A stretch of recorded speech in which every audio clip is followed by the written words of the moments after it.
الجواز. الجواز صفقة، ديل بيتم على ترابيزة. كل ما كان الديل ده واضح كل ما كان الصفقة ناجحة، وكل ما كانت الشراكة واصلة أو بتوصل لنجاحات كبيرة جدا. المشكلة إن معظمنا إن ما كانش كلنا اتربينا غلط على مفاهيم وموروثات غصب عننا بتجينا لما نتجوز وتبوظ علينا الموضوع.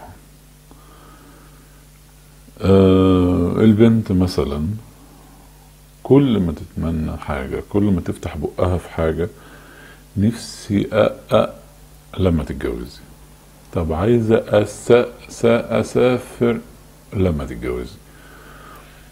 البنت يعني بتتعرض لسلسلة حرمان على مختلف مراحل العمرية بتاعتها، فأصبح مستنية اليوم اللي هتتجوز فيه بفارغ الصبر عشان تبتدي لسه تعيش حياتها وتكتشف عن نفسها. والراجل سبع البرومبا بيتربى برضو، انت الراجل، انت سي السيد، بحلال قطة، كلامك مش عارف ايه، اوعى مش عارف ايه. فداخل المسكين شملول كده صوانطت، والبنت يعني داخلة بطوفان expectations، توقعات وطلبات وحاجات نفسها تحقق على مدار عقود. والراجل مسكين ما يعرفش اي حاجة عن الكلام ده خالص. فيعيني طبعا دي علاقة تنجح ازاي وهي مش قايله له ان الموضوع كده، ولا هو قال لها ان الموضوع كده زي ما هو عارف. فداخلين الاتنين علاقة يعني حرام تتسمى باسم علاقة. ضيف على ده ان احنا مش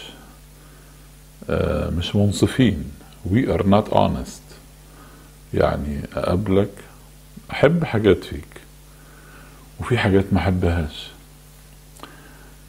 فانا بشوف ان لازم يبقوا كل طرف يبقى honest مع نفسه، منصف مع نفسه، يقول هل انا هقبلها بما هي عليه؟ هل ما عنديش مشكلة في الحاجات اللي مش عجباني، ولا عندي مشكلة فاحترم نفسي واحترمها وما ما ادخلش في العلاقة دي؟ اللي بيحصل ان الاتنين او طرف منهم يقول لا هغيره بعد الجواز. مفيش حد بيتغير، ودي كارثة. ويطمع ويبقى أناني في الحاجات اللي بيحبها فيها، وما يغضش الطرف عن الحاجات اللي ما بيحبهاش، ويذلها أكنها يعني عملة.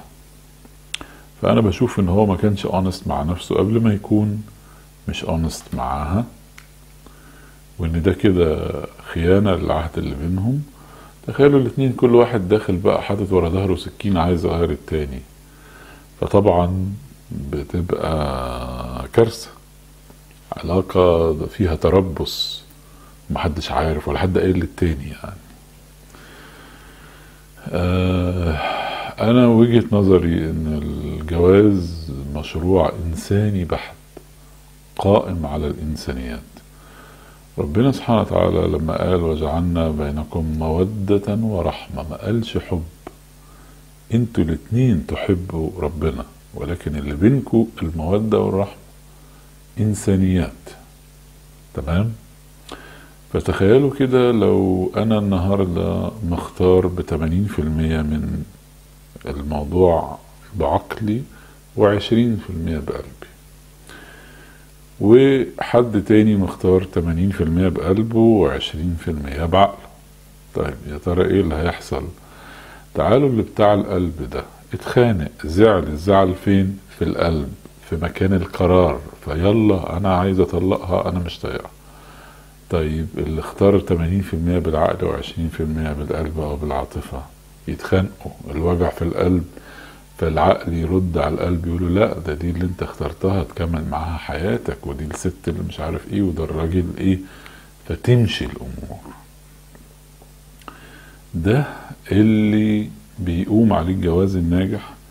وتلاقي بعد سنة ونص كده يتولد حب صغير اسمه حب العشرة والتقدير من التضحيات المتبادلة بين الطرفين. الحب ده بيتولد صغير ويكبر مع الأيام، وده اللي بنشوفه. بيبقى فيه ناس كبيرة في السن ماسكين ايديهم وبيحبوا بعض ومتوددين.